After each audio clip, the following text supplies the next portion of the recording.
اعوذ باللہ من الشیطان الرجیم بسم اللہ الرحمن الرحیم۔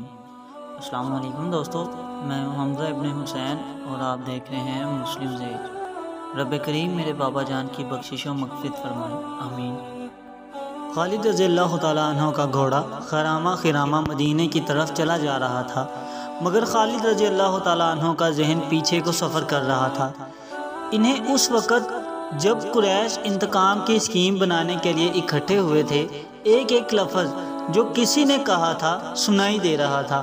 اگر تم مجھے اپنی سرداری دے رہے ہو تو میرے ہر فیصلے کی پابندی تم پر لازم ہے۔ ابو سفیان نے کہا، میرا پہلا فیصلہ یہ ہے کہ میں نے ابھی 50,000 دینار منافع سب میں تقسیم نہیں کیا، وہ میں تقسیم نہیں کروں گا۔ یہ مسلمانوں کے خلاف فیصلہ کن جنگ میں استعمال ہوگا۔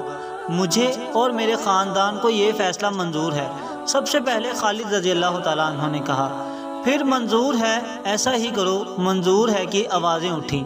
میرا دوسرا حکم یہ ہے، ابو سفیان نے کہا۔ جنگ بدر میں ہمارے جو آدمی مارے گئے ہیں، ان کے لواحقین آہو زاری کر رہے ہیں۔ میں نے مردوں کو دھاڑے مارتے اور عورتوں کو بین کرتے سنا ہے۔ اللہ کی قسم، جب یہ آنسو بہہ جاتے ہیں تو انتقام کی آگ سرد ہو جاتی ہے۔ آج سے بدر کے مقتولین پر کوئی نہیں روئے گا۔ اور میرا تیسرا حکم یہ ہے کہ مسلمانوں نے بدر کی لڑائی میں ہمارے جن آدمیوں کو قید کیا ہے، ان کی رہائی کی کوشش نہیں کی جائے گی۔ تم جانتے ہو کہ مسلمانوں نے قیدیوں کی رہائی کے لیے ان کے درجے مقرر کر دیے ہیں۔ ان کا فدیہ 1,000 سے 40,000 درہم مقرر کیا گیا ہے۔ ہم مسلمانوں کو 1 درہم بھی نہیں دیں گے۔ یہ رقم ہمارے ہی خلاف استعمال ہوگی۔ خالد رضی اللہ تعالیٰ عنہ کو گھوڑے کی پیٹھ پر بیٹھے مدینے کی طرف جاتے ہوئے وہ لمحے یاد آ رہے تھے۔ ان کی مٹھیاں بند ہو گئیں، غصے کی لہر ان کے سارے وجود میں پھر گئی۔ وہ وقت بہت پیچھے رہ گیا تھا، لیکن ابھی بھی ان کے اندر غصہ بیدار تھا۔ انہیں اس بات پہ غصہ آ رہا تھا جب اجلاس میں طے کیا گیا کہ مسلمانوں کے پاس مکے کا کوئی آدمی اپنے قیدی چھڑانے کے لیے مدینہ نہیں جائے گا، لیکن ایک آدمی چوری چھپے مدینہ چلا جاتا اور اپنے عزیز رشتہ دار کو رہا کرا لاتا۔ ابو سفیان نے اپنا حکم واپس لے لیا۔ خالد رضی اللہ تعالیٰ عنہ کا اپنا ایک بھائی جس کا نام ولید تھا، مسلمانوں کے پاس جنگی قیدی تھا۔ اگر اس وقت تک قریش اپنے بہت سے قیدی رہا کر کے نہ لائے ہوتے تو خالد رضی اللہ تعالیٰ عنہ اپنے بھائی کی رہائی کے لیے کبھی نہ جاتے۔ انہیں ان کے بھائیوں نے مجبور کیا تھا کہ وہ ولید کی رہائی کے لیے جائیں۔ خالد رضی اللہ تعالیٰ عنہ کو وہ وقت یاد آ رہا تھا جب وہ اپنے وقار کو ٹھیس پہنچانے پر آمادہ نہیں ہو رہے تھے، لیکن انہیں خیال آیا تھا، اور خیال یہ تھا کہ رسول اکرم صلی اللہ علیہ وآلہ وسلم بھی اسی قبیلے کے تھے، اور آپ کے پیروکار یعنی جو مسلمان تھے وہ بھی قریش اور اہل مکہ سے تھے۔ وہ آسمان سے تو نہیں اترے تھے، وہ اتنے جرئی اور دلیر تو نہیں تھے کہ 313 کی تعداد 1,000 کو شکست دے سکے۔ اب ان میں ایسی کیسی قوت آ گئی تھی جو ہمیں نیچا دکھا کر ہمارے آدمیوں کی قیمت مقرر کر رہے تھے۔ انہیں ایک نظر دیکھوں گا، خالد رضی اللہ تعالیٰ عنہ نے سوچا۔ محمد صلی اللہ علیہ وآلہ وسلم کو غور سے دیکھوں گا، اور وہ اپنے بھائی حشام کو ساتھ لے کر مدینے کی طرف چل پڑے۔ انہوں نے ایک تھیلی میں 4,000 درہم باندھ لیے تھے۔ انہیں معلوم تھا کہ بنو مخزوم کے سردار الولید کے بیٹے کا فدیہ 4,000 درہم سے کم نہیں ہوگا، اور ایسا ہی ہوا۔ انہوں نے مسلمانوں کے ہاں جا کر اپنے بھائی کا نام لیا تو ایک مسلمان نے جو قیدیوں کی رہائی اور فدیے کی وصولی پر مامور تھا، کہا کہ 4,000 درہم ادا کرو، ہم فدیے میں کچھ رعایت چاہتے ہیں۔ خالد رضی اللہ تعالیٰ عنہ کے بھائی حشام نے کہا، تم لوگ آخر ہم سے ہو، کچھ پرانے رشتوں کا خیال کرو، اب ہم تم میں سے نہیں ہیں۔ مسلمانوں نے کہا، ہم اللہ اور اس کے رسول صلی اللہ علیہ وآلہ وسلم کے حکم کے پابند ہیں، کیا ہم تمہارے رسول صلی اللہ علیہ وآلہ وسلم سے مل سکتے ہیں؟ حشام نے پوچھا۔ حشام، خالد رضی اللہ تعالیٰ عنہ نے گرج کر کہا، میں اپنے بھائی کو اپنے وقار پر قربان کر چکا تھا، مگر تم مجھے لے آئے ہو کہ میں ولید کو آزاد کرواؤں۔ جتنا مانگتے ہیں اتنا ہی دے دو۔ مجھے محمد صلی اللہ علیہ وآلہ وسلم کے سامنے جا کر بھیک مانگنے کا کوئی شوق نہیں۔ اس نے درہموں سے بری تھیلی مسلمانوں کے سامنے پھینک دی۔ لو گن لو اور ہمارے بھائی کو ہمارے حوالے کر دو۔ رقم گنی جا چکی تھی تو ولید کو خالد رضی اللہ تعالیٰ عنہ کے حوالے کر دیا گیا۔ تینوں بھائی اسی وقت مکہ سے روانہ ہوئے۔ راستے میں دونوں بھائیوں نے پوچھا ان کی شکست کا باعث کیا تھا۔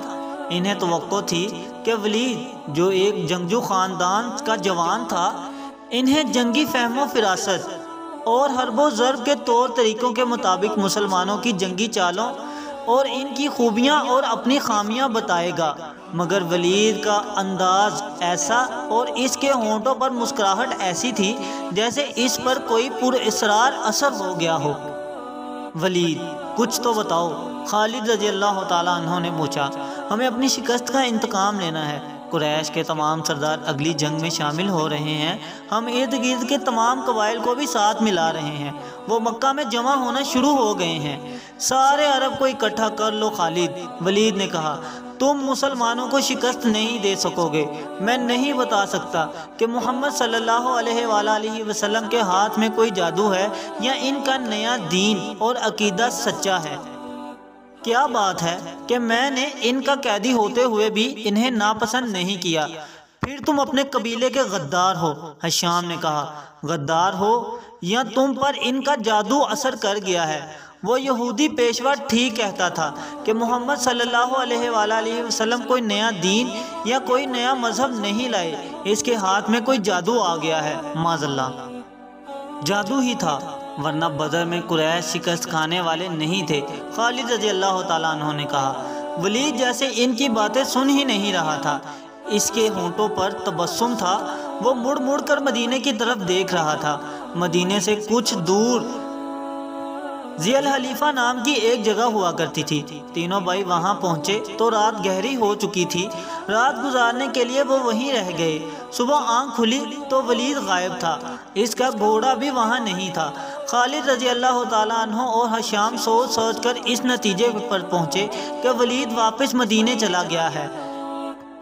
انہوں نے دیکھا کہ اس پر کوئی اثر تھا اور یہ اثر مسلمانوں کا ہی ہو سکتا ہے۔ دونوں بھائی مکہ آ گئے۔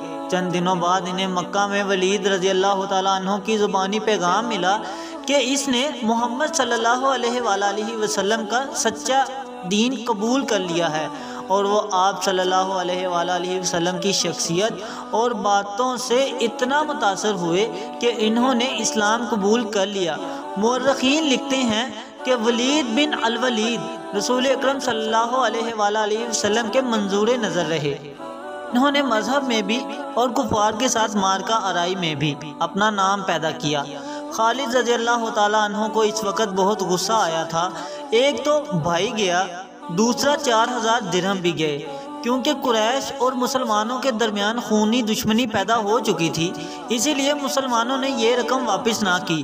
رقم واپس کرنے کی دوسری وجہ یہ بھی تھی کہ ولید رضی اللہ تعالیٰ عنہ نے رسول اکرم صلی اللہ علیہ وآلہ وسلم کو بتا دیا تھا کہ قریش مسلمانوں کے خلاف فیصلہ کن جنگ کی تیاری کر رہے ہیں، اور اسی لیے بے انداز درہم و دینار اکٹھے کیے جا چکے تھے۔